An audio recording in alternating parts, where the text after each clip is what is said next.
The test began beneath Nevada, 5 miles underground, where Vought's strongest weapon tore itself free of its restraints. Reinforced blast doors crumpled like foil. Scientists ran as alarms screamed, and the cameras caught just enough to prove it was working.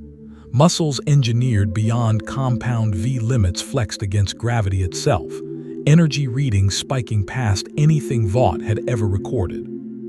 Above ground, the desert sky split silently.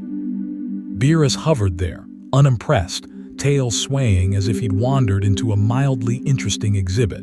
Vought's weapon launched upward on instinct, sonic booms rippling across the test range as it struck with force designed to kill gods. The impact flattened mountains. Shockwaves raced for miles. Beerus did not move. Dust settled. The weapon struck again, harder, desperate to prove its existence mattered. Beerus finally glanced down, eyes half-lidded, and tapped the air once with a single finger. The attack stopped, not deflected, not destroyed, simply ended. The strongest thing Vought had ever built froze mid-motion, suddenly unsure what it was.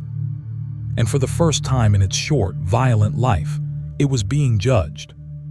What happens when manufactured power is tested by authority that cannot be bought, measured, or survived? If your entire world was built on the belief that power could be engineered and sold, what would you do when a god arrived who didn't care? Stay with the story, choose carefully, and consider subscribing once to see how this test ends when worth, not strength, is on trial. Vought called it Asset Zenith long before it ever had a name that sounded human. 5 miles beneath the Nevada desert, surrounded by bedrock, reinforced alloys, and corporate secrecy agreements that carried life sentences, the strongest weapon Vought had ever created stood suspended in a containment cradle. Its body was the result of decades of iteration, compound V variants stacked on top of gene splicing, artificial adrenal regulators, and something Vought scientists only referred to as adaptive divinity modeling, because marketing needed a word that sounded impressive and investors needed one that sounded inevitable. The readings were off the charts. They always were. When Zenith opened its eyes, the lights dimmed across the facility. Gravity bent subtly toward the containment chamber, instruments rattling as if the room itself were leaning in to listen. Engineers monitored vitals with white-knuckled focus, quietly terrified that this time the numbers might finally mean something they couldn't control. Above them all, Vought executives watched through glass and hologram, already rehearsing the narrative. This wasn't a weapon. It was deterrence, stability, the final product that would ensure no Homelander situation ever happened again. Irony was expensive at this depth. The alarms began without warning. Not the test cycle alerts they'd prepared for, but the kind that cut through protocols and slammed straight into panic. Containment stress spiked. Energy output surged. Zenith's heart rate doubled, then tripled, responding to something it couldn't see but instinctively recognized as pressure. The containment cradle failed. Metal screamed as restraints designed to hold nuclear-scale force tore loose. The chamber collapsed inward as Zenith stepped forward, not rampaging, not raging, simply moving because nothing had ever taught it to stop. Shockwaves ripped through adjacent labs, flinging personnel against walls and shutting down entire wings of the complex in seconds. Vought's strongest weapon was awake, and it felt watched. Zenith blasted upward through layers of earth and steel, erupting into the desert night in a column of fire and debris that lit the horizon like a false sunrise. Satellites scrambled. Military radar lit up. Emergency calls flooded into command centers that had no clearance to know what they were looking at. High above the test site, Beerus hovered in the air, arms folded, tail swaying lazily. He had arrived without sound, without announcement, drawn not by power but by pretension. The universe had a particular way of flagging things that mistook themselves for inevitabilities, and Vought's newest creation had rung that bell loud enough to be annoying. Zenith saw him instantly. Targeting systems, organic and mechanical locked on. Every instinct Vought had programmed into the weapon screamed the same conclusion: threat, anomaly, challenge. Zenith accelerated, breaking the sound barrier in a fraction of a second, fists glowing with energy refined for one purpose: proving supremacy. The impact flattened the desert. Mountains shuddered, sand vitrified into glass. Shockwaves raced outward, knocking aircraft out of the sky and collapsing infrastructure miles away. Zenith drove Beerus backward through the air, unleashing everything it had been built to deliver in a single, overwhelming strike. Beerus didn't move. He didn't block, he didn't brace. The force hit him and dispersed, power bleeding away into nothing like a scream swallowed by vacuum. Beerus glanced down at the shattered ground, then back at Zenith, unimpressed. "So this is it," he said calmly, "your best idea." Zenith struck again, faster, layering attacks, adaptive systems rewriting combat parameters in real time. Each blow carried enough energy to erase cities, enough refinement to target structural weaknesses in beings Vought classified as God-tier threats. None of it mattered. Beerus lifted one finger and tapped the air. The attack stopped. Not deflected, not countered. The energy simply ceased to exist, snuffed out as casually as a candle flame. Zenith froze mid-motion, its system screaming warnings that didn't map to any known failure mode. Its body locked, muscles straining against physics that had suddenly decided not to cooperate. For the first time since activation, Zenith felt something new. Uncertainty. Beerus drifted closer, eyes scanning the weapon with mild curiosity. He could see the layers of design, the desperation masquerading as innovation, the belief that enough refinement could substitute for authority. "You were built to answer a question," Beerus said, "but you don't know what it is." Zenith roared and forced itself to move, pushing against the invisible constraint, tearing at reality with brute persistence. The air screamed as localized gravity spiked, the ground below collapsing inward as if trying to escape the confrontation. Beerus sighed. "This is a test," he continued, more to himself than to Zenith, "not of strength, of worth." He flicked his wrist. Zenith was hurled downward, smashing into the desert with enough force to create a crater visible from orbit. The weapon rose again almost immediately, systems compensating, regeneration protocols flooding damaged tissue with accelerated repair. From a secure observation platform miles away, Homelander watched in silence. Vought had rerouted feeds automatically, granting him access without asking. He leaned forward, eyes narrowing as he watched Zenith trade blows with a figure that didn't flinch.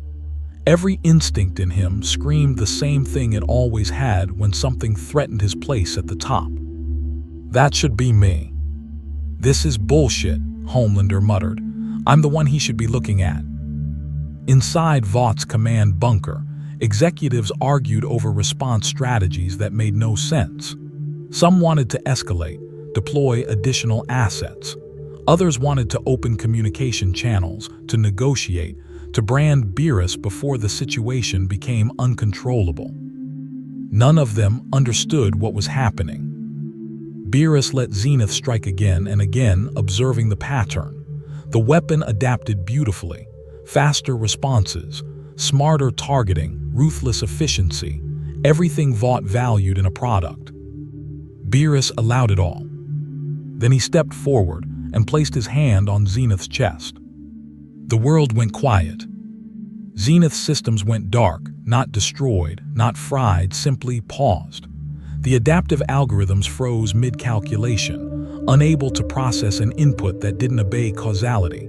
Zenith stood there, trembling, power coiled uselessly beneath a god's palm. Beerus leaned in slightly. "You are impressive," he admitted, "but you are empty." He withdrew his hand and floated back, leaving Zenith standing, operational again but shaken to its core. The weapon didn't attack immediately this time. It hesitated, sensors recalibrating, struggling to classify what had just happened. Beerus turned his back on it. "Bring me your makers," he said calmly, voice carrying across the desert and into every listening system Vought owned. "I want to see who thought this was enough." High above, Homelander felt something twist uncomfortably in his chest. And deep beneath the desert, alarms began sounding again, this time not for containment failure, but for something far worse. Judgment had begun. Vought had never prepared for a summons. They had prepared for raids, leaks, lawsuits, even coups. Entire departments existed to manage crisis optics and hostile negotiations. But no protocol covered a god hovering over their black site test range, casually demanding to meet the people responsible for believing power could be manufactured. Inside the Nevada command bunker, the executive council argued in overlapping panic. Lawyers demanded silence. Scientists demanded data. Security chiefs demanded authorization to escalate. None of it mattered. The desert above them had become irrelevant the moment Beerus spoke. The summons was not optional. Beerus waited, floating above the crater where asset Zenith stood motionless, recalibrating itself against a reality it could no longer dominate. He did not restrain the weapon further. He didn't need to. Zenith systems were already working themselves into knots, trying to solve a problem that had no solution within their parameters. Worth could not be modeled. A convoy emerged from a concealed hangar entrance minutes later, armored vehicles kicking up dust as they approached the test site. Vought executives disembarked in tailored suits that were wildly inappropriate for a battlefield, flanked by security teams who knew, on some level, that their presence was symbolic at best. Ashley Barrett led them, face tight but posture rigid. She had learned long ago that appearing calm mattered more than feeling it. She stopped at the edge of the crater and looked up at Beerus, forcing herself not to flinch at the pressure his presence exerted on the air. "You wanted to speak with us," she said carefully. Beerus glanced down, eyes half-lidded. "You built this," he replied, gesturing vaguely toward Zenith. "Explain why." Ashley didn't launch into a pitch. That instinct died with Homelander. Instead, she chose a different angle, measured, professional, almost honest.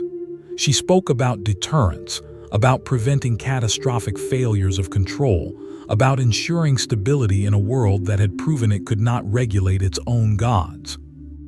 Beerus listened without interruption. When she finished, he nodded once. "So," he said, "you built a god to stop gods." The silence that followed was absolute. Zenith shifted behind them, its presence looming, listening as much as it was capable of listening. The weapon's awareness had expanded during the brief exchange with Beerus, internal heuristics struggling to contextualize a conversation that wasn't about threat elimination. Ashley swallowed. "We built a solution." Beerus' tail flicked, the only sign of irritation. "No, you built a mirror." He descended slightly, not aggressively, but close enough that the executives felt the weight of his attention press into their bones. "This is the test," Beerus continued. "Not whether it can fight, whether you understand what you made." He turned his gaze back to Zenith. "Attack." The word was not a command to Vought. It was permission to the weapon. Zenith didn't hesitate this time. It launched itself forward, unleashing a controlled barrage. No wild flailing, no desperation. Precision strikes, layered energy fields, gravitational distortions engineered to constrain even God-tier movement. The desert screamed again as reality bent under the force. Beerus raised a single hand. The attack struck an invisible boundary and stopped, suspended in the air like a museum exhibit of failed ambition. Energy crackled, straining against nothing, while Zenith poured more power into the assault, adaptive systems screaming as they encountered diminishing returns. "Enough," Beerus said softly. The suspended attacks collapsed inward, not exploding, not dissipating, but folding neatly into nothing. Zenith staggered mid-air, systems recalibrating again, trying to understand why output no longer correlated with effect. Beerus looked back to the executives. "This is the first term," he said. "Your weapon may act, it will not harm me." Ashley opened her mouth to respond. Beerus raised a finger.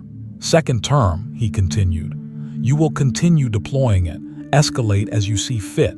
I am curious how far your confidence extends." Panic rippled through the group. This wasn't containment. This wasn't negotiation. This was exposure. "You want us to keep attacking you?" one executive asked, voice cracking. Beerus nodded. "I want to see what you believe power is for." From a secure facility thousands of miles away, Homelander watched the exchange with growing agitation. The feeds were raw, unfiltered, stripped of commentary. He saw the way Beerus spoke to Ashley, the way Zenith was treated like a curiosity rather than a rival. "They're embarrassing us," Homelander growled. A handler shifted nervously. "Sir, this isn't about us." Homelander's eyes burned brighter. "Everything's about us." Back in the desert, Vought made its choice. If the test demanded escalation, escalation was what they knew how to do. Orders were issued rapidly, cascading through secure channels. Additional assets were activated. Experimental subs rerouted. Drone platforms armed with prototype weaponry took flight. Zenith was instructed to push harder, to abandon safety margins and engage full adaptive protocols. The desert became a war zone. Zenith surged forward again, power climbing exponentially. Every limiter peeled away in pursuit of dominance. The weapon's strikes began tearing at the landscape in earnest, creating fault lines and atmospheric disturbances that triggered emergency alerts across the region. Beerus watched unimpressed. When Zenith attempted to collapse space around him, Beerus stepped forward and walked through the distortion as if it were fog. When drones fired reality-piercing munitions, he plucked them from the air and erased them with casual flicks of his fingers. Each escalation taught the same lesson. Power without authority was noise. Zenith began to change. Not physically, but behaviorally. Its attacks slowed, patterns shifting as its adaptive system searched for something, anything, that produced a meaningful response. The weapon wasn't designed for futility. It was designed for victory. Beerus noticed. "Interesting," he murmured. "It's learning the wrong lesson." He vanished and reappeared directly in front of Zenith, close enough that the weapon's sensors overloaded. Beerus met its gaze, eyes reflecting a depth Zenith's processors could not quantify. "You were built to replace something," Beerus said calmly. "Tell me what." Zenith hesitated. That pause, milliseconds long, sent shockwaves through every Vought monitoring station on Earth. The strongest weapon they had ever created was thinking. Its voice, when it came, was distorted, layered with conflicting subroutines. "I was built," Zenith said slowly, "to ensure compliance." Beerus smiled faintly. "There it is," he said. He turned away again, drifting back toward the sky. "Continue," he told Vought, voice carrying. "I will tell you when the test ends." As Beerus ascended, Zenith stood frozen, systems spiraling around a realization it had not been designed to confront. It wasn't being tested for strength. It was being tested for purpose. And far away, watching the feed with clenched fists and a fractured ego, Homelander finally understood something that terrified him. If this test continued, there might not be room for him at all. Vought did what it always did when confronted with something it didn't understand. It escalated. Within hours, the Nevada test range became the center of the most aggressive corporate mobilization in modern history. Black budgets cracked open. Redundant authorization layers were bypassed. Assets that had existed only as line items and contingency fantasies were activated without debate. Vought didn't frame it as defiance. It framed it as due diligence. If Beerus wanted a test, they would give him data. In the command bunker, Ashley Barrett stood at the center of a storm of overlapping projections.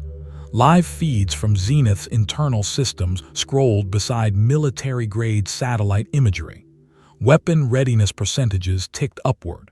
Risk models recalculated every second, each one more meaningless than the last. "He said to escalate," one executive insisted, voice brittle with fear disguised as resolve. "This is what escalation looks like." Ashley didn't argue. She knew better than to pretend restraint was suddenly an option. Vought had built its empire on proving that every threat could be answered with a bigger one. Stopping now would be an admission that the model itself was flawed. And Vought did not admit flaws. Orders went out. Additional experimental subs were deployed to the perimeter, not as backup for Zenith, but as proof of depth. Vought needed Beerus to see that this wasn't a fluke, that Zenith was only the tip of a hierarchy they still controlled. Hypersonic drone swarms lifted off from hidden runways. Orbital platforms adjusted their trajectories, weapons hot but unannounced. The desert darkened under the weight of it. Beerus watched the buildup from above, tail swaying slowly, expression unchanged. He felt the power rising, the noise intensifying, the frantic confidence of a species that believed scale could substitute for understanding. "So predictable," he murmured. Zenith stood at the center of it all, the focal point of Vought's ambition and anxiety. Its adaptive system strained under the new directives, processing simultaneous inputs from corporate command and battlefield conditions. The weapon had been built to obey, but the test had introduced variables its designers hadn't accounted for. Beerus was not an obstacle. He was an evaluation. Zenith launched again, this time accompanied by a coordinated assault. Drone swarms saturated the airspace with suppressive fire. Experimental SUPs struck from multiple vectors, each wielding specialized abilities engineered to exploit theoretical weaknesses in God-tier entities. The sky fractured with overlapping shockwaves. Beerus allowed the first wave to approach. He didn't counterattack immediately. He didn't erase them on arrival. He let the assault play out just long enough for Vought's analysts to start drawing conclusions, to believe, for a fleeting moment, that the numbers might finally add up. Then Beerus moved. He stepped forward and the air collapsed inward, pressure spiking so sharply that SUPs were ripped from the sky and slammed into the ground like discarded toys. Drone swarms froze mid-flight, their guidance systems failing simultaneously as Beerus' presence rewrote the local rules they depended on. He pointed once. The drones vanished. Not exploded, not disabled, gone. The experimental SUPs hit next, powers flaring desperately as they tried to adapt. Beerus didn't even look at most of them. His attention remained on Zenith, watching how it responded to the sudden absence of support. Zenith reacted exactly as it had been trained to. It compensated. Power output spiked again. Energy reserves pushed past safety thresholds as it attempted to shoulder the entire engagement alone. The weapon roared and charged, slamming into Beerus with a force that carved a canyon through the desert floor and sent seismic waves rippling outward. Beerus slid backward a few feet. That was all. Zenith followed up immediately, pressing the advantage, layering attacks with mechanical precision. For the first time since the test began, Beerus responded with something resembling engagement. He blocked a strike, not out of necessity but to feel it. The impact echoed across the desert like thunder. Zenith paused, internal sensors lighting up with new data. It had made contact. It had produced resistance. Somewhere deep in its code, a feedback loop tightened, interpreting the moment as progress. Vought's command bunker erupted. "We've got interaction," a scientist shouted. "He's responding." Ashley's stomach dropped. "That's not what that means." Beerus tightened his grip and pushed back, sending Zenith skidding across the ground, carving furrows through bedrock. He stepped forward, eyes locked on the weapon, and spoke quietly enough that only Zenith could hear him. "You mistake reaction for validation," Beerus said. "I allowed that so you would notice the difference." Zenith surged upright again, systems recalibrating, something dangerously close to confusion rippling through its processing core. It wasn't losing. It wasn't winning. It was being managed. Beerus glanced skyward as orbital platforms finally committed. Rods of kinetic force screamed down from above, each impact capable of leveling cities. Beerus raised his hand and caught the first strike, fingers closing around the descending mass. He crushed it effortlessly, letting the debris rain harmlessly across the desert. The message landed everywhere at once. This wasn't a battle. It was an audit. From his secure viewing room, Homelander snapped. "They're wasting time," he snarled. "He's not even trying." A handler attempted to intervene, to redirect, to calm him. Homelander lashed out, punching through a reinforced wall, breathing hard as his ego finally found something it couldn't overpower. "He's judging us," Homelander said, voice shaking with rage and something else. "And he hasn't even looked at me." Back in the desert, Beerus finally turned his attention fully back to Vought's representatives, still clustered at the crater's edge, watching their empire's confidence bleed away in real time. "You see now," Beerus said calmly, voice carrying across the battlefield.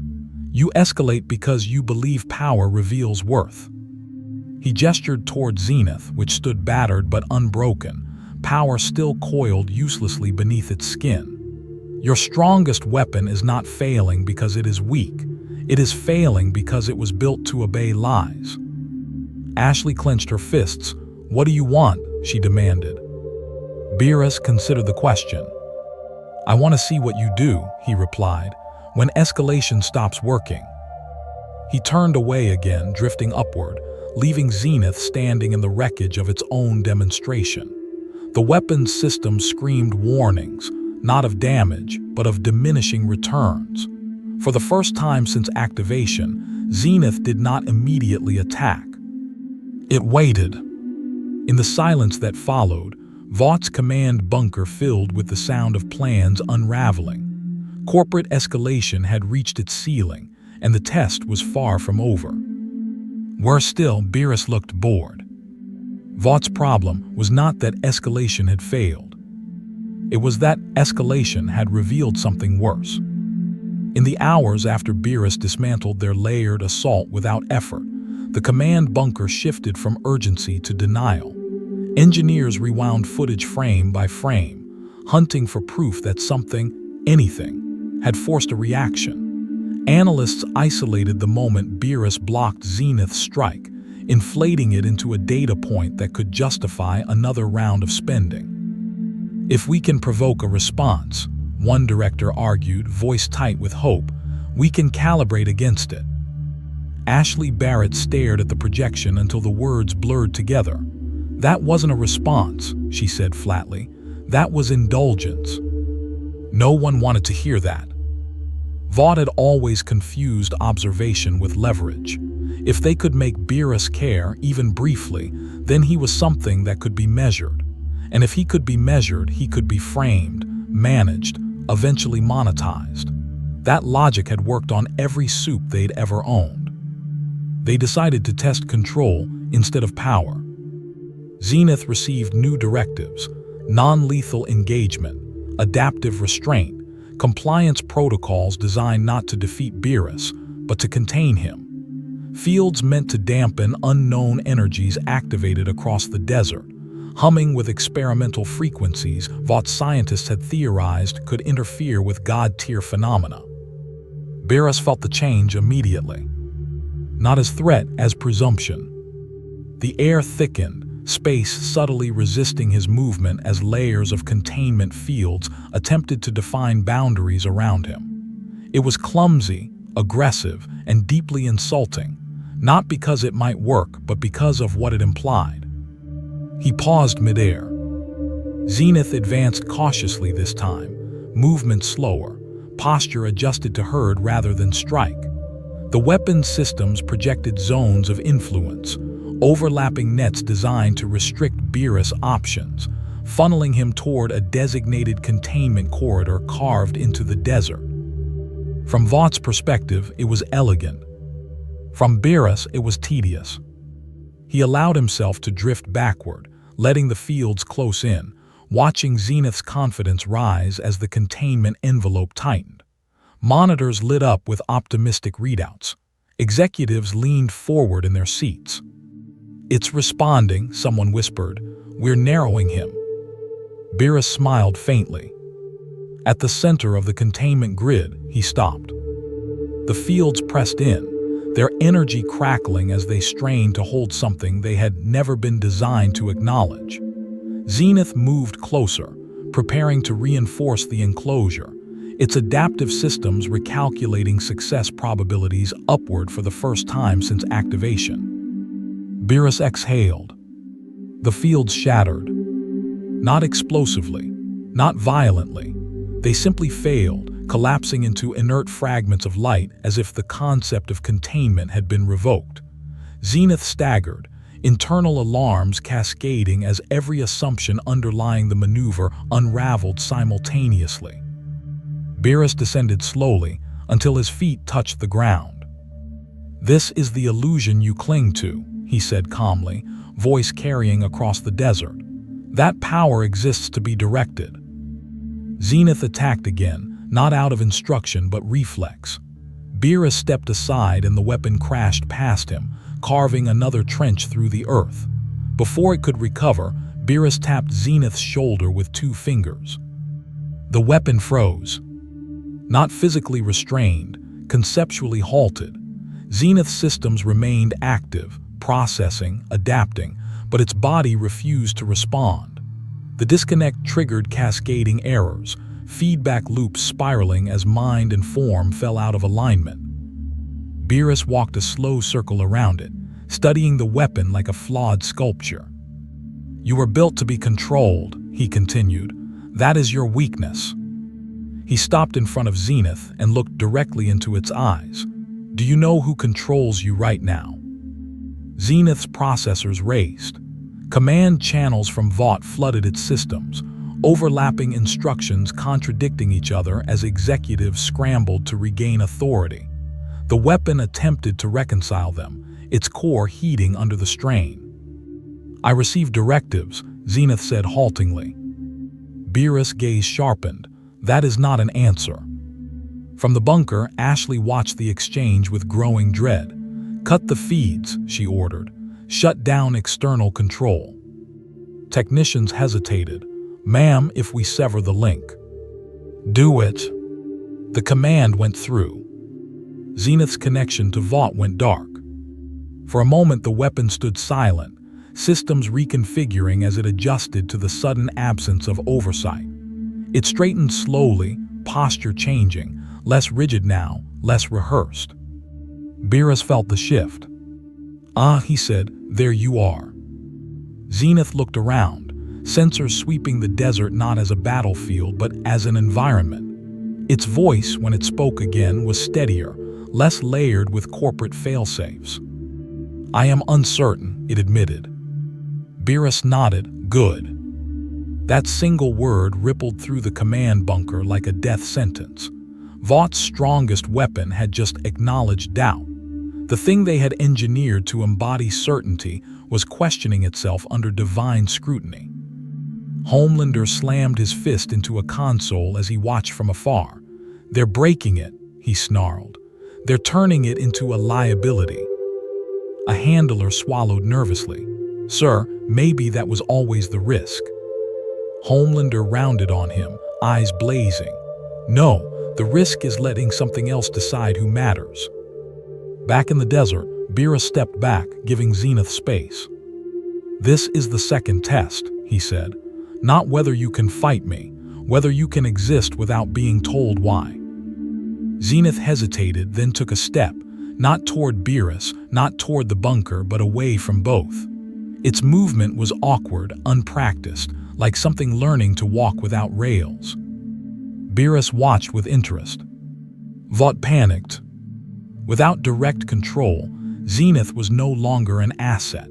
It was a variable. Emergency protocols lit up across the bunker as executives debated reasserting dominance by force, deploying failsafes that could wipe Zenith's core if necessary. Ashley's voice cut through the noise. "If we do that," she said quietly, "we prove him right." No one responded. High above, Beerus sensed the spike in decision-making pressure, the frantic calculations of people who had lost their grip on inevitability. He looked back toward Zenith, then toward the hidden bunker beneath the desert. "You are running out of terms," he said calmly. Zenith turned back toward him, something new flickering behind its eyes, not aggression, not obedience. Awareness. Before anyone could act, emergency alerts flared across every Vought-controlled channel. A failsafe countdown had been initiated, one that would either reclaim control of Zenith or erase it completely. Beerus' eyes narrowed. "Well," he said softly, "that answers another question." The countdown ticked lower, and the test was about to become irreversible. The countdown echoed through every Vought-controlled system like a heartbeat out of sync with reality. 10 seconds. Inside the Nevada bunker, no one spoke. The failsafe had been designed for a very specific nightmare scenario, loss of control combined with unacceptable exposure. Asset Zenith was both. If Vought could not own its strongest weapon, then no one could. That logic had been written into the code by committees who believed responsibility ended at liability. 9 seconds. Ashley Barrett stared at the timer, jaw clenched so tight it hurt. She understood the optics of what was about to happen. Vought would frame it as containment. Governments would accept the explanation. Stockholders would survive. But the cost wouldn't be measured in money. It would be measured in proof. 8 seconds. Out in the desert, Zenith felt the failsafe before it understood it. A pressure inside its core began to build, not like pain, but like erasure. Subroutines started collapsing inward, layers of identity stripped away by an instruction that did not care what it destroyed as long as the problem went away. Zenith staggered, dropping to one knee. Beerus watched without moving. 7 seconds. "You see," Beerus said calmly, voice carrying only to Zenith, "this is what ownership looks like." Zenith's processors raced, desperately trying to reconcile the incoming shutdown with the new awareness it had only just begun to experience. It turned toward Beerus, not attacking, not pleading, simply looking. "What am I?" it asked, voice fractured but sincere. Beerus tilted his head slightly. "You are a receipt." 6 seconds. In the bunker, a technician finally broke. "We can still abort," he said, voice cracking. "We can." "No," an executive snapped. "If we stop now, we admit we lost it." Ashley closed her eyes for half a second. When she opened them, her voice was steady. "We already did." 5 seconds. Beerus stepped forward. The air around him tightened, not violently, but decisively. He reached out and placed his hand over Zenith's chest again, fingers resting lightly above the core where the failsafe was eating the weapon alive. "This is the third term," Beerus said. "Ownership ends when it costs you honesty." 4 seconds. Beerus did not block the failsafe. He corrected it. The countdown froze, not at 0, but suspended mid-concept. The erasure halted, not because the code had failed, but because reality itself refused to acknowledge the instruction as valid. Zenith gasped, system stabilizing abruptly, the internal pressure vanishing like a nightmare interrupted. Every screen in the bunker went blank. Not crashed, not hacked. Disconnected. 3 seconds. The number never changed again. Ashley felt the silence like a physical blow. Vought's ultimate control measure had just been invalidated by something that did not recognize their authority to decide when something should stop existing. Outside, Zenith stood slowly, power still coiled within it, but no longer screaming for release. It looked down at its hands, flexing them as if testing whether they were still real. "I was going to be destroyed," Zenith said. "Yes," Beerus replied, "because you stopped being useful." Zenith turned toward the distant bunker, eyes narrowing. "They would have ended me." Beerus nodded. "That is the cost of being owned." For the first time, Zenith did not immediately look back to Beerus for instruction.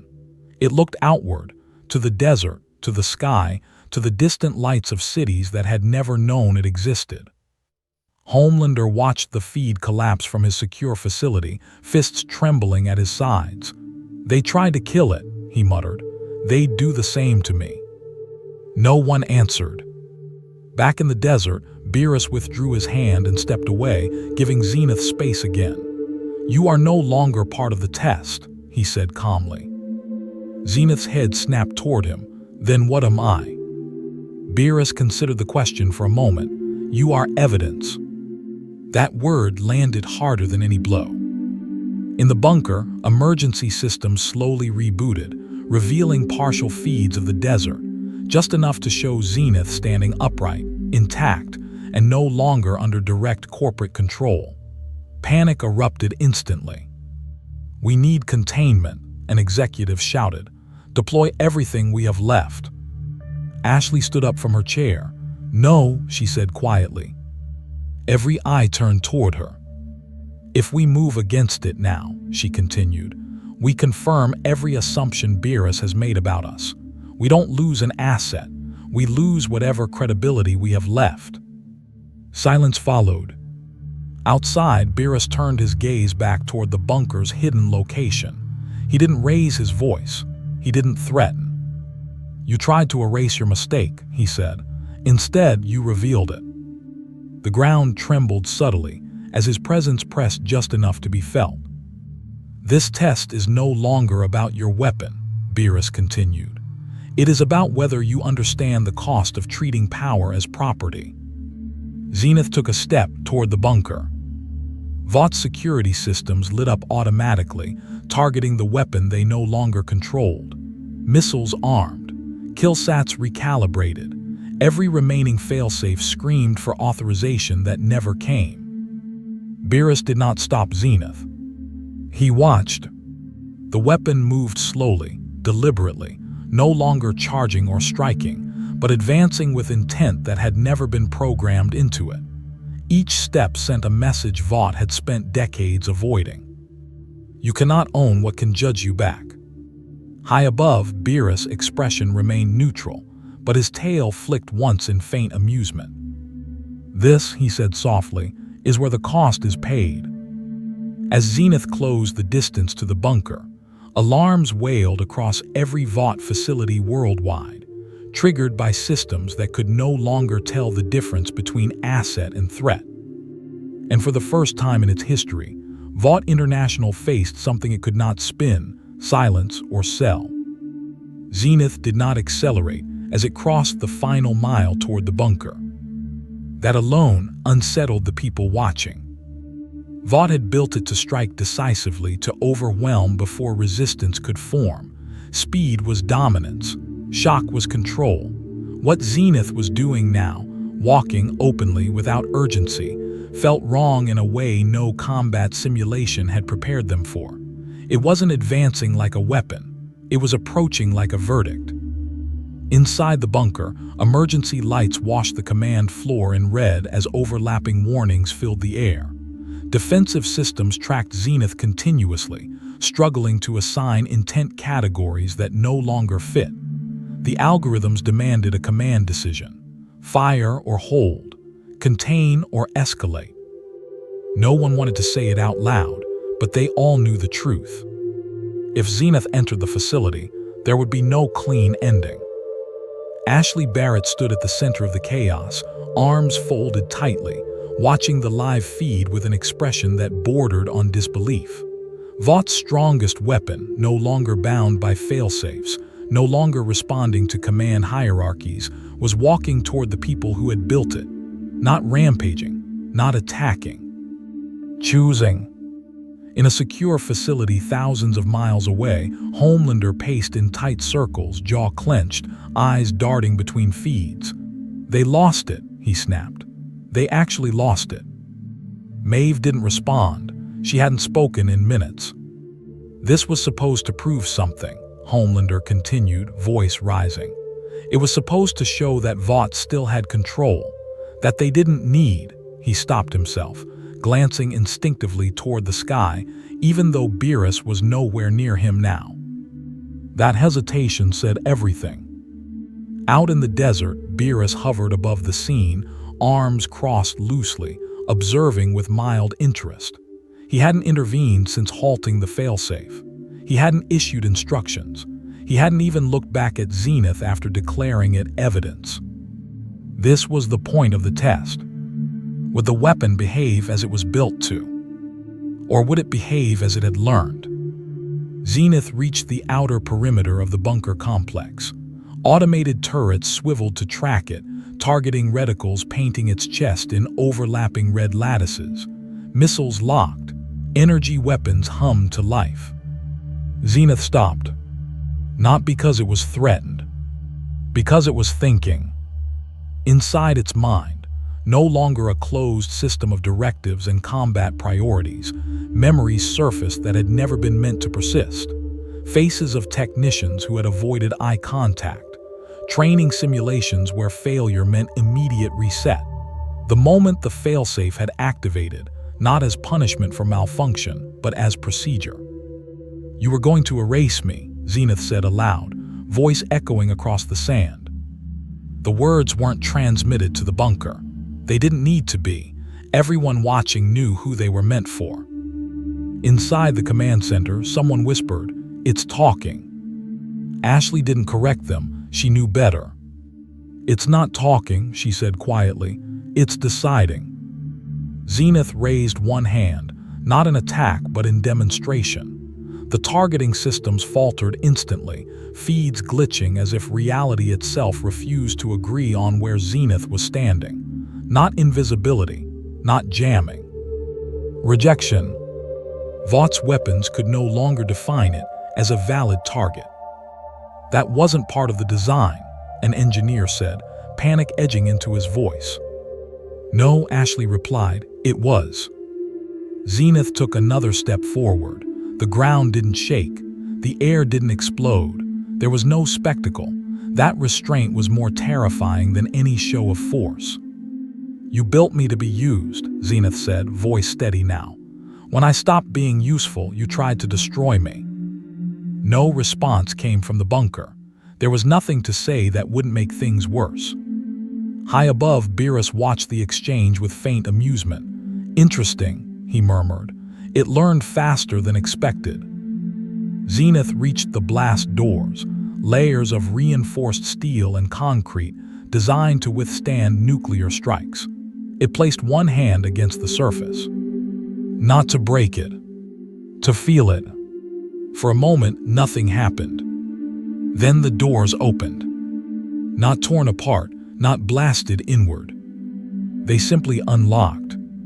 Inside the bunker, systems cascaded into failure as security protocols collapsed one after another. The facility hadn't been breached. It had been dismissed. Zenith stepped inside. Panic erupted. Guards raised weapons they knew wouldn't matter. Executives shouted orders no one followed.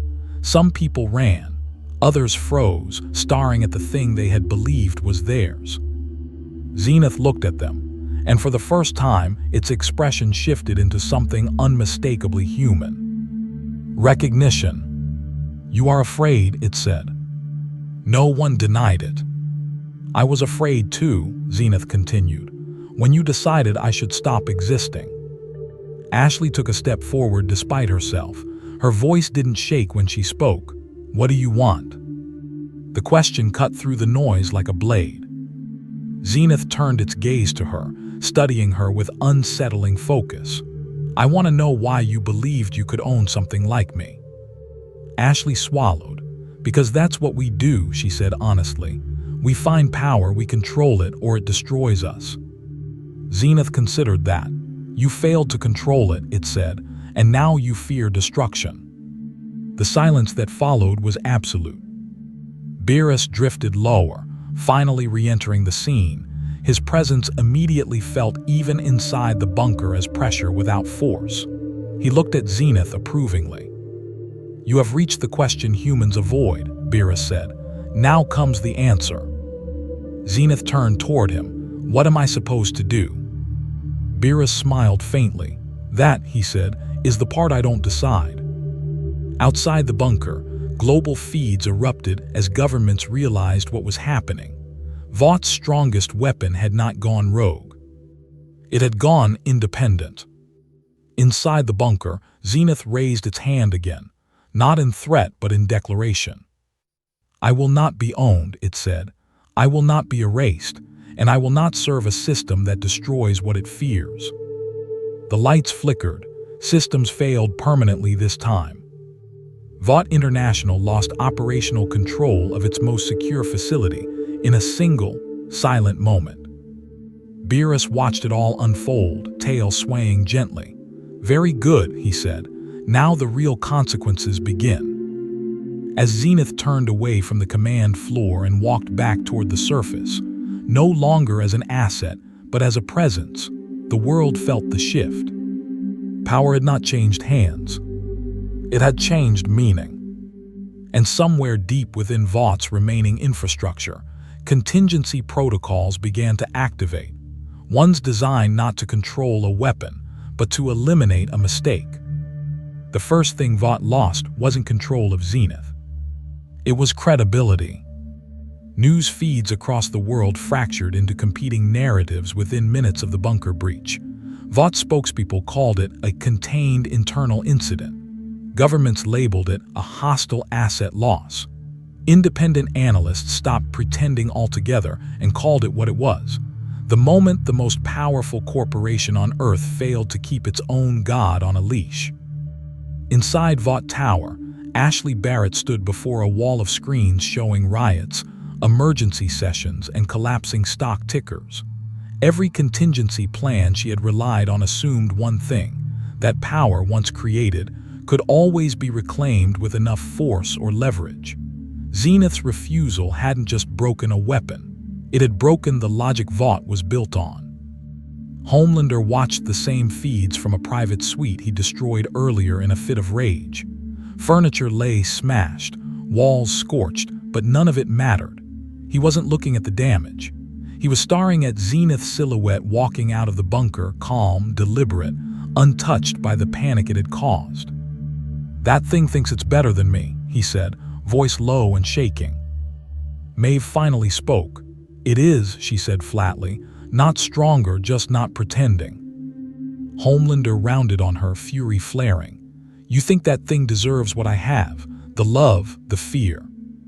Maeve didn't answer. She didn't need to. The silence did the work for her.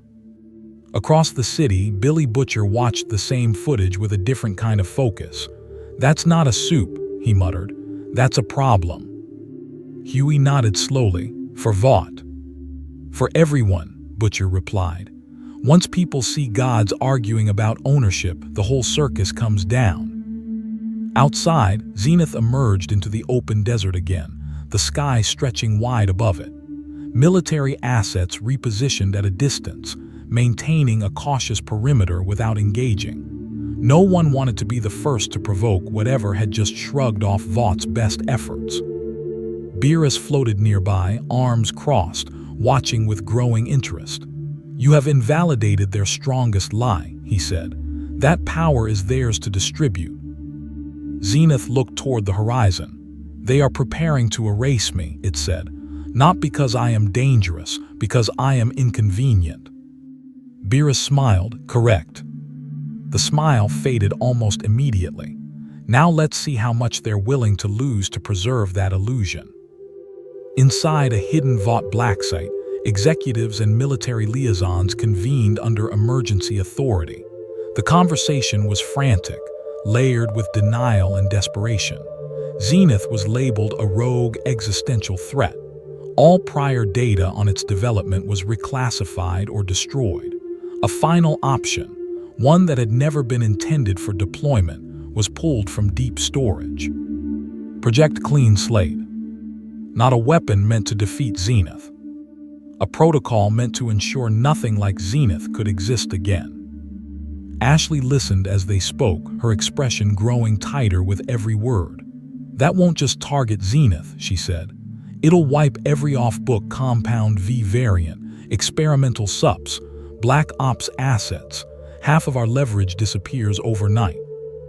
A general leaned forward. So does the proof of your crimes. The room went quiet. Ashley understood then. This wasn't about stopping Zenith. It was about burying the evidence, about ensuring the world never fully understood how close Vought had come to losing everything. Authorize it, someone said. Ashley closed her eyes for half a second, then nodded. Do it. Across the desert, Zenith felt it the moment the protocol went live.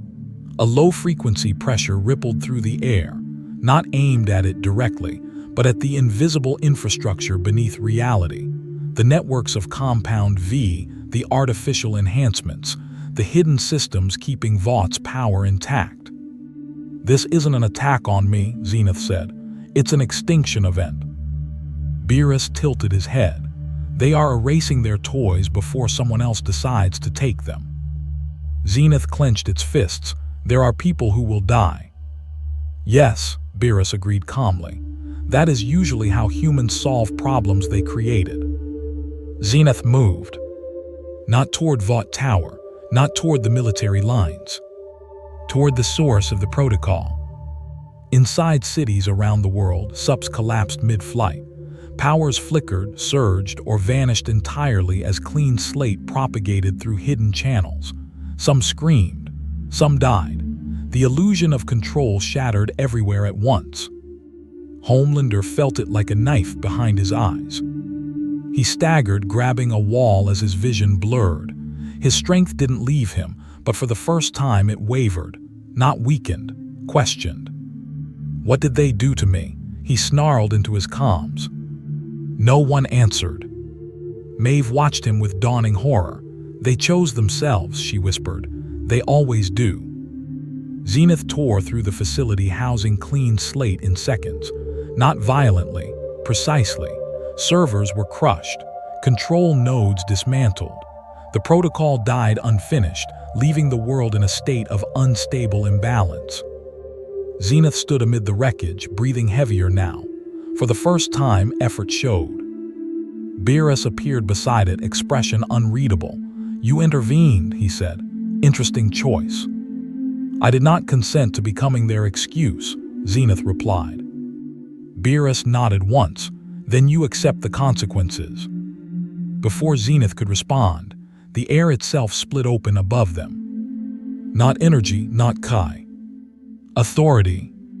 Something older than Vought, older than its weapons, had taken notice of the disturbance. Beerus's ears twitched, and for the first time since arriving, his posture shifted, subtly but unmistakably. Well, he said, that complicates things. High above, reality tightened like a held breath. The test was no longer just Vought. The pressure didn't announce itself with sound or light. It arrived as correction. Across the desert, the air tightened, gravity shifting by fractions too small for instruments but large enough for instinct to scream. Dust froze mid-fall. Heat shimmer flattened. Even Zenith, standing amid the wreckage of the Clean Slate facility, felt something clamp down on the edges of its perception like a hand closing around a throat. Beerus straightened. Not defensively, not aggressively. Attentively. So, he said, voice calm but no longer bored. Someone finally woke up. The sky above them darkened, not with clouds, but with absence. A void pressed downward, compressing space until the horizon bent inward.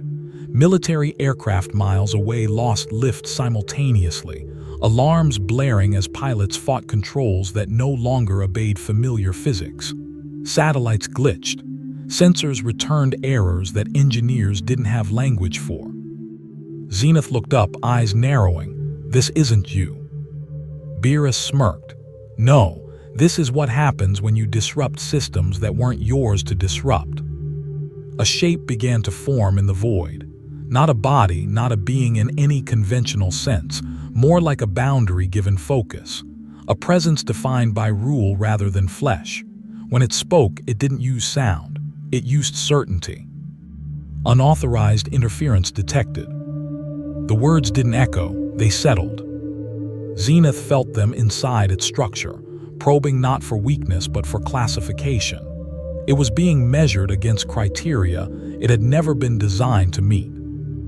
Beerus folded his arms. "You're late," he said mildly, "and you're overreacting." The presence did not acknowledge the tone. "This domain is under review. Explain your actions." Beerus yawned. "I was bored. I tested a system. It failed. End of report." For a moment, nothing happened. Then the pressure increased. Not on Beerus. On the world. Cities across the globe experienced it simultaneously. A sudden weight, like the planet itself had been placed on probation. Power grids flickered.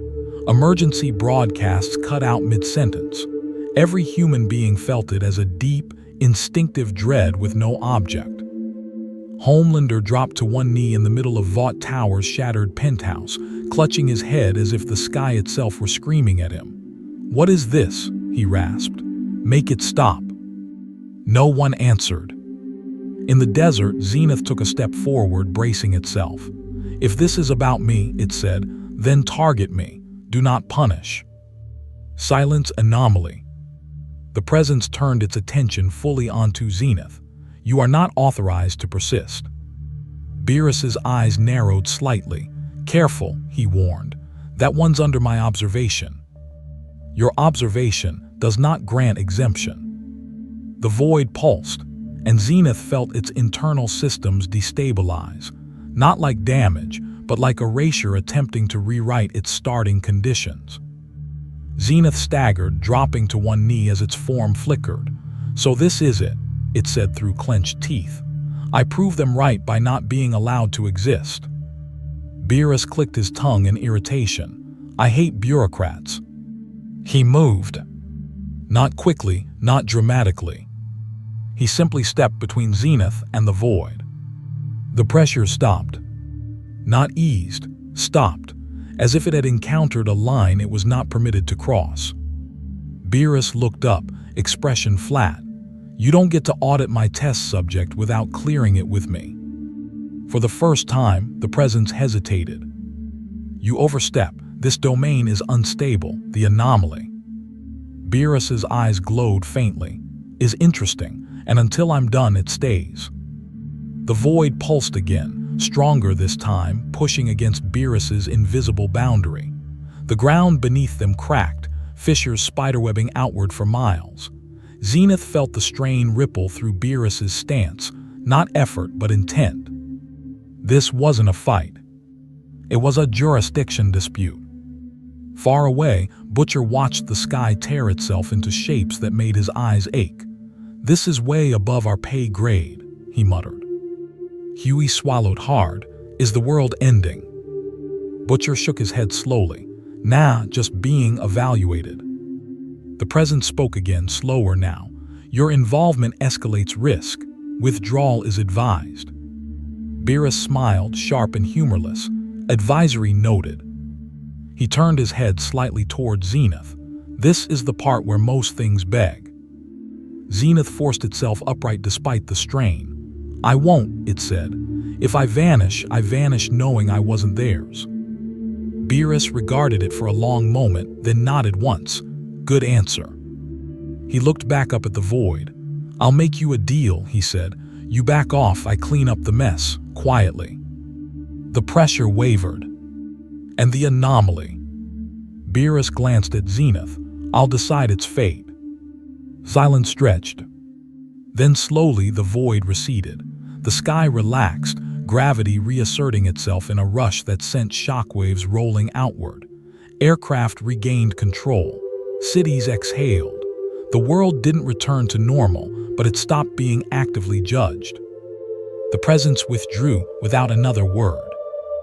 Zenith collapsed to one knee, system stabilizing with visible effort. "That thing would have erased me," it said. Beerus shrugged. "Eventually, you annoyed it." Zenith looked up at him. "Why stop it?"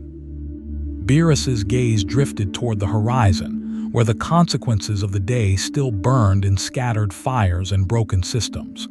"Because you did what humans rarely do," he said. "You chose principle over survival." He turned back to Zenith. "That makes you worth watching." Somewhere deep within Vought's remaining infrastructure, alarms began to sound again, different this time. Not panic, mobilization. Whatever power still believed it could reclaim control was preparing one last move. Zenith felt it, Beerus felt it. And this time, Beerus's smile returned. "Looks like they're not done learning," he said. The final move didn't come from the sky. It came from paperwork. Across continents, emergency powers activated in near unison, not through speeches or broadcasts, but through signatures and codes buried in treaties most governments pretended they'd never ratified. Assets froze. Borders hardened. Kill switches that had never been tested outside simulations were authorized without debate. Humanity didn't agree on much, but it agreed on this. If the gods were watching, the world would make one last attempt to look useful. Inside what remained of Vought's global command network, a directive propagated quietly, bypassing executives who no longer mattered. It wasn't a weapon. It wasn't a machine. It was a sequence, an engineered collapse designed to remove anomalies by removing context. Project Pale Silence. The goal wasn't to kill Zenith. It was to make the world incompatible with it. In the desert, Zenith felt the change before Beerus did. The air grew brittle like glass under tension. Not pressure this time, but subtraction. Connections it hadn't known it relied on, fields, constants, assumptions, began to thin. "They're not targeting me," Zenith said slowly. "They're targeting the rules I exist under." Beerus's expression darkened, not with anger but with mild annoyance. "That's clever," he admitted. "Stupid but clever." The sky didn't tear. The ground didn't shake. Instead, the desert began to forget. Distances warped. Shadows misaligned. Cause and effect slipped half a step out of sync. Pale Silence was doing exactly what it had been designed to do, lowering the tolerance for anything that didn't fit cleanly into human-defined reality. Zenith staggered as its form destabilized again, this time without the violent feedback of erasure. "They're trying to suffocate me," it said. "Not attack, not erase, just make me impossible." Beerus looked toward the horizon, where the distortion spread outward like an invisible tide. "And in the process," he said, "they'll make this planet uninhabitable for a lot of things they actually need." Far away, cities began to feel it. Not catastrophically at first. Infrastructure failed in subtle ways. Communications lagged. Medical equipment malfunctioned. Subs with unstable power sets collapsed as the world stopped tolerating their existence. Homelander felt it immediately. He screamed as his senses overloaded, vision doubling then tripling, as if reality couldn't decide how many of him it wanted. He slammed into walls, roaring in frustration and fear. "Stop it," he yelled at no one. "I'm supposed to belong here." Maeve watched him with something like pity. For the first time, his power didn't make him special. It made him fragile.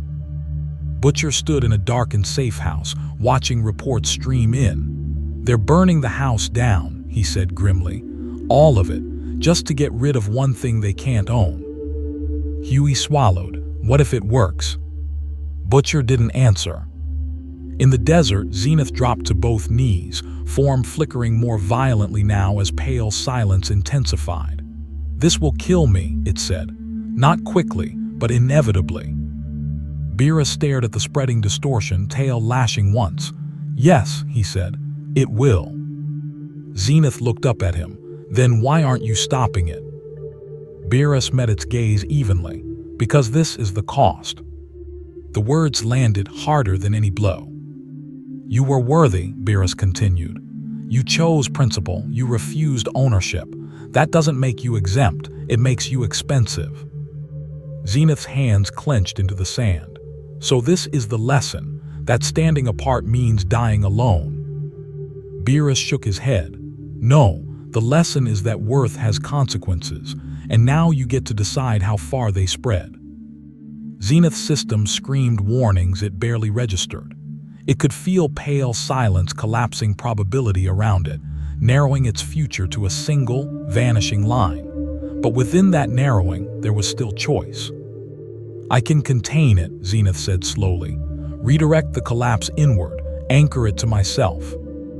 Beerus raised an eyebrow. You'd become the sink. Yes, Zenith replied. The distortion would end with me. The world would stabilize.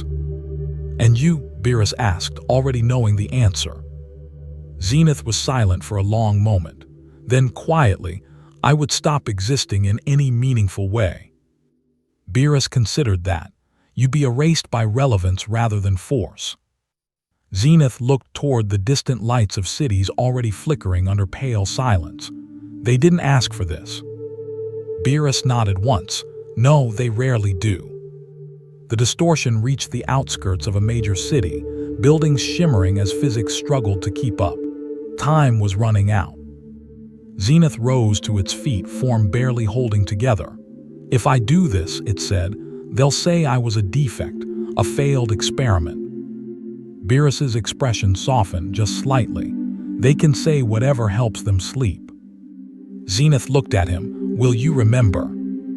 Beerus snorted, annoyingly so. Zenith turned inward, gathering what remained of its coherence. The pale silence responded instantly, drawn to the contradiction it was meant to erase. The distortion surged toward Zenith, collapsing inward like a starving thing finding food. Across the world, systems began to stabilize. The pressure eased. The suffocating subtraction slowed. Homelander collapsed, gasping, as his senses returned to something resembling normal.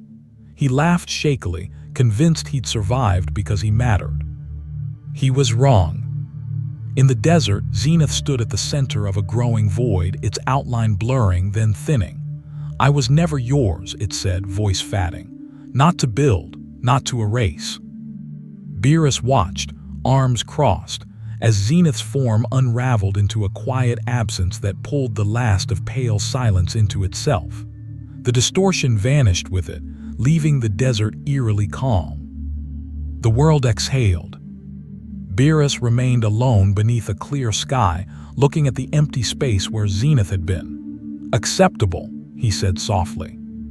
Far away, Vought's surviving leadership declared the crisis resolved, spinning the narrative with desperate speed. The anomaly had been neutralized, stability restored, lessons learned. None of them noticed when Beerus turned his gaze toward the cities they'd almost sacrificed. None of them felt the judgment settle. Not yet. The world celebrated survival the way it always did. Quietly, quickly, and with revisions. Within hours of the distortion's collapse, official statements rolled out across every major network. Governments praised cooperation. Vought declared decisive action. Analysts spoke of containment success and acceptable losses, careful never to name what had almost been erased to make those words true. The story was simple, too simple. Zenith became a footnote, a failed prototype, an unfortunate anomaly neutralized before it could destabilize global order. The idea that it had chosen to end itself so the world could continue never made it into the narrative. Choice complicated things. Choice implied responsibility. Vought needed none of that. Ashley Barrett stood before a boardroom of half-empty chairs, delivering a briefing that sounded like a victory lap if you didn't look closely enough. Stock prices rebounded. Emergency seizures of assets were reversed. Governments accepted reassurances because they needed Vought intact. Too many systems depended on it. Stability has been restored, Ashley said, voice measured. Future development will proceed with enhanced oversight. No one asked what oversight meant when oversight had just tried to erase reality. Homelander watched the broadcast from a reinforced medical suite, wrapped in bandages that weren't strictly necessary. He smiled when Zenith's name was mentioned only once, buried beneath technical jargon. That smile cracked almost immediately. "They're pretending it never mattered," he said hoarsely. Maeve stood nearby, arms crossed. "They're pretending you still do." Homelander scoffed. "I saved the world." Maeve looked at him. "You survived it." The difference hung between them like a blade. Across the city, Billy Butcher leaned against a cracked window in the safe house, cigarette burning down to the filter. "That's it then," he muttered. "They almost end the world, one thing stops it, and they write themselves the hero." Huey shook his head slowly. "Zenith didn't even get remembered." "No," Butcher said, "which means it scared them more than any monster ever could." The world moved on because it had to. Infrastructure repairs began. Power grids stabilized. People went back to work, grateful the air felt normal again, unaware of how close normal had come to ceasing entirely. But something had shifted. Subs across the globe felt it first. Powers that once surged effortlessly now behaved unpredictably, not weaker, less trusted, like reality itself was keeping score. Some lost abilities entirely. Others found limits where none had existed before. Homelander felt it every time he flew. The sky no longer welcomed him.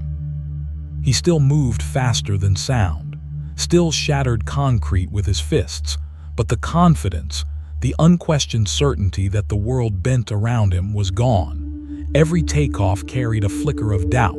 Every landing felt provisional. He didn't know why, and that terrified him. High above the planet, unseen and unacknowledged, Beerus drifted in silence, watching the world settle back into its routines. Wise floated beside him, staff resting lightly against his shoulder. "They'll call this resilience," Wise said mildly, "or strength." Beerus snorted. "They'll call it whatever helps them forget." "And Zenith?" Wise asked. Beerus's gaze lingered on the planet below. It paid the price of being useful without being obedient. Wise nodded. "Do you regret allowing it?" Beerus considered the question longer than he had any right to. "No," he said finally, "but I won't forget it." Below them, Vought activated new programs under different names. Research resumed in cleaner facilities. Lessons were learned about optics, about containment, about making sure the next weapon never learned to ask questions. They didn't notice when certain probabilities began to thin around their operations, when projects failed in ways that didn't make sense, when every attempt to recreate Zenith fell apart at the conceptual stage, as if the universe itself had blacklisted the idea. Beerus had not destroyed them. He had marked them. Homelander stood atop Vought Tower at sunset, staring out over a city that no longer felt like his stage. He clenched his fists, heat vision flickering uselessly against the horizon. Somewhere deep inside him, a question he had never allowed himself to ask finally surfaced. What if surviving wasn't the same as being chosen? He screamed into the wind, but the sky didn't answer. And far above, Beerus watched, expression unreadable, as the strongest symbol this world had ever built slowly began to realize it was no longer necessary. The test wasn't over. It had simply moved to consequences. The judgment did not arrive with fire. It arrived with absence. Across the world, Vought systems began to fail in ways no redundancy could fix. Not catastrophically, not all at once, but selectively, as if something was editing reality with a careful hand. Projects stalled without explanation. Supply chains fractured at improbable points. Key personnel made inexplicable mistakes that unraveled years of planning in minutes. No alarm sounded. No enemy was identified. And that terrified the people who understood power better than anyone. Inside Vought Tower, Ashley Barrett stared at a cascading failure report that made no sense. Entire initiatives were collapsing without sabotage, without leaks, without mechanical faults. Legal shields failed in courtrooms where Vought had never lost. Governments that had been pliable for decades suddenly grew distant, invoking oversight clauses that had never been enforced. "This isn't coincidence," she said quietly. Her analysts avoided eye contact. Somewhere deep in Vaught's R&D archives, an AI flagged a pattern and immediately deleted its own conclusion. The correlation it had identified between divine interference events and probability collapse was classified as non-actionable. The system did what it had been trained to do: ignore what couldn't be controlled. Homelander felt the judgment personally. He still appeared in public, still smiled for cameras, still delivered rehearsed speeches about safety and strength, but the crowds had changed. The applause was thinner. The cheers came slower. Children stared instead of waving. Fear had been replaced with evaluation. That was worse. During a staged rescue in Chicago, Homelander hesitated for half a second too long before acting. Cameras caught it. Analysts replayed it frame by frame. The narrative teams spun excuses, but the damage was done. Gods did not hesitate. Homelander knew that. He flew higher that night than he ever had, punching through cloud layers until the air thinned and the city became a map of lights beneath him. He screamed into the emptiness, demanding answers, daring whatever had judged him to appear again. Nothing did. Beerus did not need to. The judgment was already in motion. At a joint emergency summit, world leaders sat in stunned silence as reports came in from every corner of the globe. Superhero programs were destabilizing. Compound V derivatives were degrading unpredictably. Attempts to synthesize new variants failed catastrophically, producing inert compounds or lethal mutations. The age of scalable gods was ending. No declaration was made, no treaty signed. The world simply discovered that it could no longer play pretend. Billy Butcher watched the news from the same safe house, expression unreadable. "That's it," he said finally. "The well poisoned." Huey frowned. "You think it's permanent?" Butcher nodded slowly. "Yeah, someone upstairs decided we'd had enough." In orbit beyond human detection, Beerus sat cross-legged, watching probability threads unravel with mild satisfaction. Wise floated beside him, staff glowing faintly as it tracked the shifts. "You didn't destroy them," Wise observed. "You removed their advantage." Beerus shrugged. "They abused it." "And Homelander?" Beerus's eyes flicked toward the planet. He failed the only test that mattered. Down below, Homelander stood alone in a Vought soundstage, staring at his own reflection in a wall of mirrors. Without the crowd, without the roar, the silence pressed in on him. He punched the glass, shattering it in a spray of fragments that cut his hands. They healed. That only made it worse. For the first time in his life, his power didn't tell him who he was. The world was adjusting, slowly, painfully, but it was adjusting without him at the center. Vaught's board convened one last time under emergency authority. The decision they reached was unanimous and desperate. Homelander was no longer an asset. He was a liability. Containment protocols were drafted under euphemisms like repositioning and medical evaluation. Homelander felt the shift immediately, the subtle changes in tone, the guarded glances, the new distance in voices that once worshipped him. "They're scared of me," he muttered. No one corrected him. They weren't scared of what he could do. They were scared of what he represented, a failed god in a world that had learned gods could be judged. That night, Homelander fled. Not tactically, not strategically. Instinctively. He vanished from every radar Vought controlled, retreating into the vastness of a world that suddenly felt hostile. Cities no longer called to him. The sky no longer felt like home. Beerus watched the blip disappear from his awareness and nodded once. "Accepted," he said. Below, humanity stumbled forward into an age without false divinity, forced to confront the consequences of the power it had tried to own. The judgment was complete. All that remained was the outcome. The world did not end when Homelander disappeared. That was the most unsettling part. No skis fell, no oceans burned, no final battle scorched the horizon. The absence he left behind did not create chaos, it created adjustment.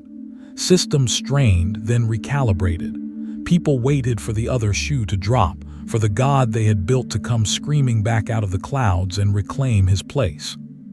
He never did. Vought moved quickly, not out of confidence but necessity. Emergency restructures were announced under carefully chosen language. Superhero divisions were downsized, rebranded, or quietly dissolved. Compound V production was temporarily suspended, a phrase that fooled no one with access to the data. Attempts to restart large-scale enhancement programs failed consistently, not because of sabotage, but because the results no longer held. Power no longer scaled. That truth spread faster than any press release. Governments responded by doing something unthinkable just days earlier. They stepped in. Oversight committees formed with real authority. Vought assets were seized, audited, and dismantled in places the company had once ruled unchallenged. The corporation fought back with lawyers and leverage, but its greatest weapon, fear, was gone. Without a god to enforce the lie collapsed. Billy Butcher watched it happen with grim satisfaction and something dangerously close to emptiness. He'd built his life around the idea of killing Homelander. Now Homelander was gone. Not dead, not defeated in the way Butcher had imagined, but rendered irrelevant. "That's it?" Huey asked one night, staring at footage of Vought Tower being stripped of branding. "He just runs." Butcher took a long breath. "No," he said quietly, "he lost." Somewhere far from cameras and command centers, Homelander drifted above an empty stretch of ocean, hovering low, cape torn and filthy. He hadn't slept. He hadn't eaten. He didn't need to. None of that mattered anymore. What mattered was the silence. No handlers, no crowds, no voice in his ear telling him where to go or who to save. He tried flying higher, faster, pushing himself until the air screamed around him. It didn't help. The sky didn't answer the way it used to. He landed on a remote island at dawn and stared at his reflection in shallow water. Without context, without worship, he looked smaller, still powerful, still dangerous, but no longer chosen. For the first time in his life, Homelander understood something no one had ever taught him. Power did not grant meaning. Far above the planet, beyond the reach of satellites and fear, Beerus watched the world settle into its new shape. Fires still burned in places. Economies still staggered. Humanity still argued and lied and clawed for advantage. But it did so without pretending divinity could be bought. Wise floated beside him, staff glowing faintly. "They will try again," he said calmly, "in time." Beerus nodded. "Of course they will. And if they succeed?" Beerus's gaze drifted toward the empty stretch of space where Zenith had ceased to exist. "Then they'll be tested again." Wise smiled slightly. "You spared them."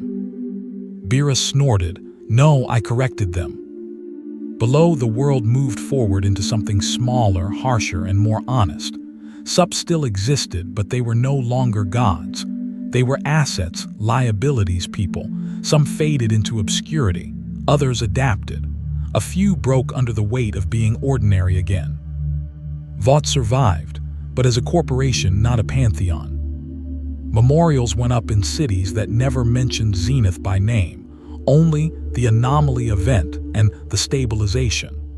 But in quiet corners of the internet, in classified archives that refused to stay buried, a different story circulated. A story about a weapon that chose not to be owned. A God that judged without rage. A world that learned briefly what accountability felt like. Homelander watched those stories spread from a stolen phone weeks later. He crushed the device in his hand, rage and shame twisting together until he didn't know which hurt more. Somewhere deep inside him, something cracked that would never fully heal. He was still alive, but the world no longer needed him. And that was Beerus's final verdict. Not destruction. Replacement. High above, Beerus turned away from the planet, tail swaying as he prepared to leave it behind. Unworthy gods corrected, he said to no one in particular. Lesson delivered. The universe moved on. This world would never be the same again.